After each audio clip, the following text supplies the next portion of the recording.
Hey everyone, James Niggemeyer here. Thank you for tuning back into my YouTube channel.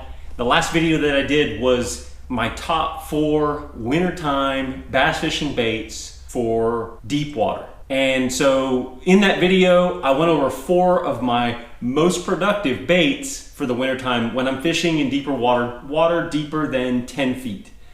In that video, I also talked about I'm gonna come back and do 4 baits that I would use for wintertime or the coldest water period of the year, wherever you are in the country, for fishing for bass when they're in shallow water. The first thing I wanna say is generally there's more fish in deeper water in the wintertime.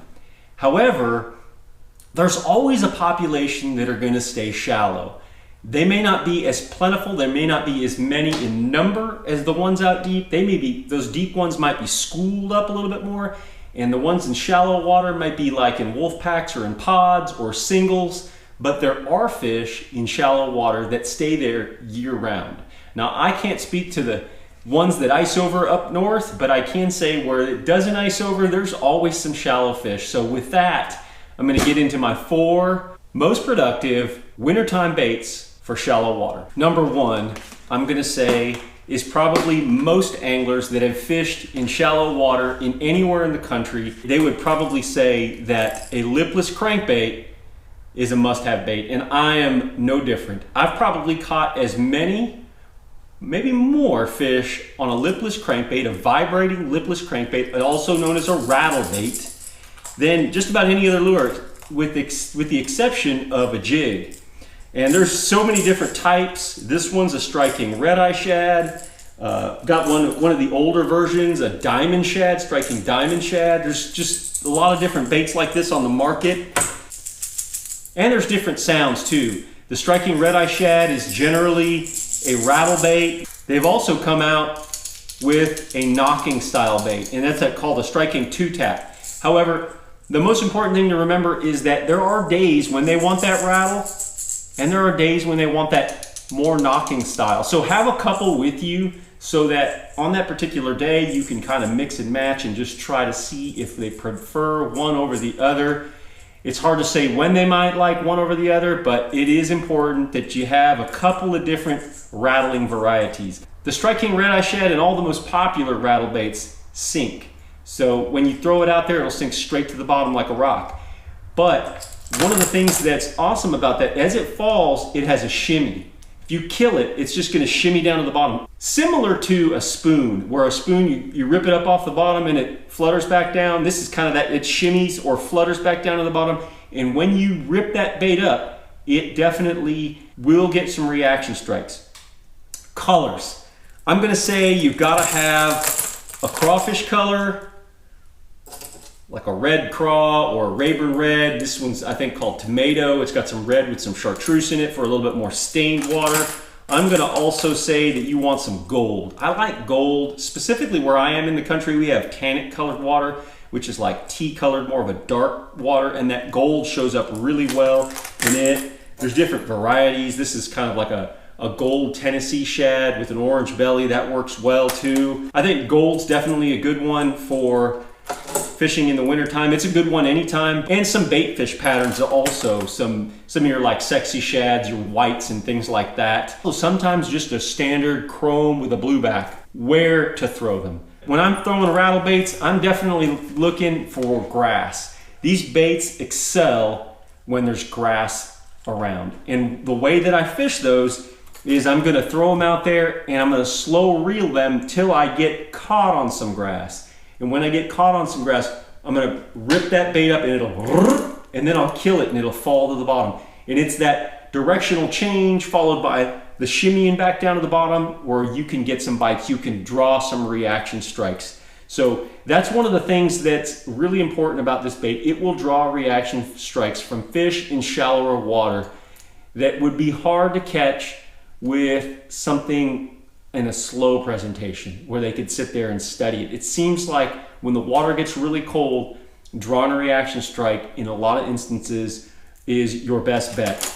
Besides grass, I'll fish them around rock, but also I'll look for creek channels, drains, and ditches. What I mean by drains and ditches is Every area has a place where the water accumulates and runs off a flat spot, runs off an area. Those little V spots, those drains or ditches, are places that you can get bites on a rattle bait. Now don't get me wrong, they'll catch fish just about anywhere, but those are some of the high percentage places that I want to throw them. So the rattle bait, the Strike King Red Eye Shad, must have bait for winter time, #1 on my list. One other thing, a 1/4 ounce can come into play a lot of times as well. So I predominantly throw a 1/2 ounce size, probably over 80% of the time, but there are times when that 1/4 ounce in really shallow water, or when the grass is still pretty high in the water column, you keep your rod tip up and reel it out of that shallow area and over the grass. That 1/4 ounce won't sink down and hit the bottom or hit that grass. So that's something to keep in mind. Remember, that 1/4 ounce will catch them. The next bait is a Strike King square bill crankbait. I definitely like a square bill crankbait in the wintertime. Actually, a square bill is something that I'm gonna throw year round. This is just a fish catching bait. It's a great search tool in order to find fish, but this is a bait that catches them just about any time of the year, any water temperature. The main thing is to try to figure out that retrieve. Sometimes it's a crank and stop. That stop and go will sometimes catch them. Kind of like a jerkbait, but that stop and go will get them. Sometimes I'm gonna use a slower gear ratio reel, specifically for the wintertime part of the year, just because the water's so cold. Remember, bass are cold-blooded. They're not gonna wanna move really fast to get something, so I'm gonna wanna come by them and then try to draw a reaction strike. Where? I like to look for hard targets. I like to run that crankbait into rock, wood, riprap, around bridge pilings, bridge abutments, and different little causeways and stuff like that. But hard targets, your rock and your wood, seems to be where because you're really trying to take advantage of the fact that that square bill, you're gonna run it into something and it's gonna pull over and it's gonna draw a reaction strike. The key is to remember your retrieve speeds and get around those hard targets. A lot of times they say that rock retains heat, so there might be some truth to that. I don't know, but I know that in the coldest period of the year, those hard targets, those harder structures and or cover types, definitely is a place to look. Before I move on to the next bait, with square bills, I generally like a 1.5 size, which is this. And then I generally like your crawfish patterns and some of your baitfish patterns. Crawfish colors, baitfish colors, different things like that. Sometimes it's a red in some parts of the country, sometimes it's a brown crawfish, and sometimes it's a green crawfish. So kind of mix it up. The next one is the jerkbait. I mean, you gotta know that in the wintertime, the jerkbait is a fish catching machine. I definitely like a jerkbait, specifically because in the wintertime, it seems like those fish will suspend. And when they suspend, it's hard to beat a suspending jerkbait. I generally like these 3-hook types, these longer 4.5 inch sizes or it's like a 4.5 to 5 that suspend. So I throw it out there, reel it down to that zone, and then I jerk, and then I pause. And then sometimes it's a jerk, and pause. So vary that a little bit, because sometimes they want it more aggressive, and then pause, twitch, and then pause. Sometimes they want it twitch. Sometimes it's just a pull into it. And that gets that jerkbait to, and it'll go right, go left, or it's just erratic like that. And then that pause where that bait's just sitting there and it begins to kind of suspend, and then it'll actually float up real slowly. And that's a lot of times when those fish will take advantage of it. That's because the bait fish during the coldest period of the year are really, some of them will begin to die off as the water gets colder, and they just won't have a lot of energy, and they'll just be kind of swimming around. They'll try to get away. Some of them are, on the way out, they're dying and fall into the bottom. And that's what the jerkbait imitates, is those bait fish in that colder water period that aren't doing so hot. As far as colors go, I'm gonna say I would keep it with, again, a gold works really well, a gold or a chrome blackback, or this is a Tennessee shad with like a goldish into it with a little orange belly, a white pattern, a shad pattern. And then for your really clear waters, I would say your more translucents like a Pro Blue or an IU type. But I keep it kind of simple. Your golds, your chromes, your whites, Those really work well in the translucence for the really clear water. But that's the jerkbait. Where to fish the jerkbaits? I'm gonna fish it in and around channel swing banks, where the channel swings up against the bank. I'm gonna fish it around points. I'm gonna fish it around bluffs, where basically those points where it drops off like that, or bluffs, a straightaway of bluffs on the main lake or even in a creek. It's generally better if you can find some bait fish activity, looking for them on your Lowrance electronics, looking for those balls of bait and marks underneath it. If you don't see that, doesn't mean those fish aren't there, just means it's a little bit more high productive area if you've got that bait fish in there. So those are the areas that I definitely would fish the jerkbait. And the last shallow water bait for my top 4 baits for fishing in the wintertime in shallow water is a jig. No, I'm kidding. The only reason I won't put a jig in this one is because I said I picked this one for deep water and I didn't want to bore you guys with having it the same thing in shallow water. The jig is a tremendous producer, but I'm not going to go ahead and put this into my top 4 shallow time producers. I'm going to say the 4th one would be a bladed jig. A Strike King Thunder Cricket, a chatterbait style lure like this works really well. I really like basically 2 types of trailers. This is a Strike King blade minnow or a bait fish profile that kind of gives it that swimming style action of a swim bait. And then also I like a Strike King Menace grub on the back. That little twin tail back there with the vibration of the blade as it comes through the water just has a nice little combination as it's fluttering back there. Those 2 profiles are probably the go-tos for me. As far as colors, your bait fish, your green pumpkins, and then in some instances, your black and blues. So this is actually black and blue with some green pumpkin in it, but a black and blue one would work also.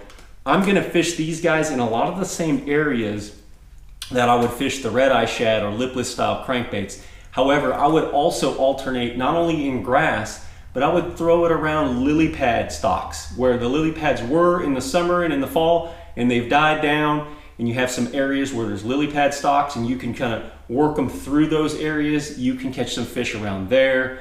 Also around the creeks, the ditches and drains, like I talked about with the red eye shad, those are some of the same places that I'd throw them. Obviously, they've got a lead head on them, so they're gonna sink. A ½ ounce is generally the size I like, but sometimes I might go to 3/8.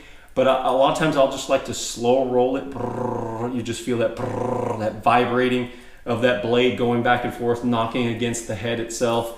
And if you get it caught in some grass, it's snatch it out of that grass. And when it snatches it out of that grass, it kind of goes in a different direction. And a lot of times that direction will change. Plus the kill and letting it fall, those bass will eat it like that. I love a bladed jig, catches good fish. It's a tremendous fish producer. It's interesting, I've talked to several guys that maybe aren't fans of the bladed jig, but it's such a great bait for me, and it works right through the coldest period of the year, which is unique. Not all baits can do that. Those are my top 4 baits for wintertime bass fishing in shallow water.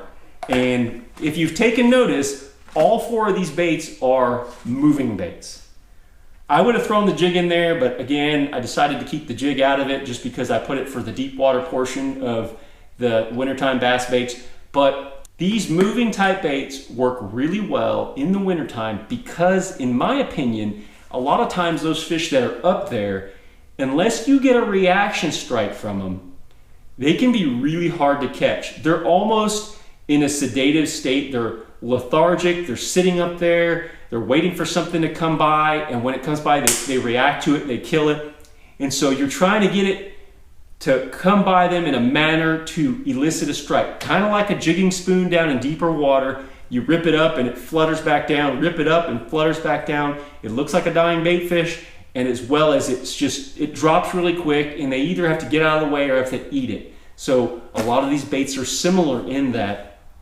And I find that moving type baits, especially for me during the coldest period of the year, with the exception of maybe the jigs and the drop shot, it's hard to get some bites from those real slow moving type baits like your soft stick baits or different things like that, dragon worm, Carolina rig, a football jig up shallow. It seems like it's easier to get a fish to make a mistake, mess up when you're throwing reaction type baits. And so that's why my top 4 wintertime bass baits for shallow water are all reaction or moving type baits. Not only that, but it adds another element of success to it, and that is there's a lot of places in the wintertime where you're gonna cover a lot of water and not get a single bite.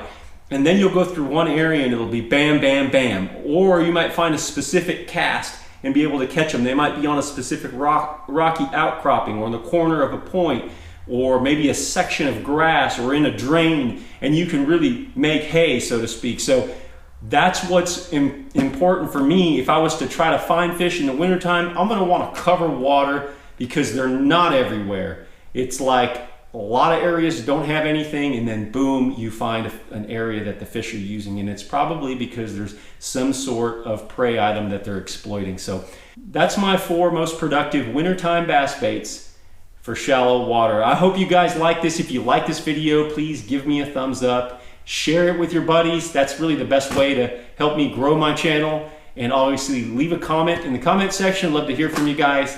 And if you haven't already subscribed, please go ahead and hit the subscribe button. That's it for now. Thanks for watching, and until next time, good fishing.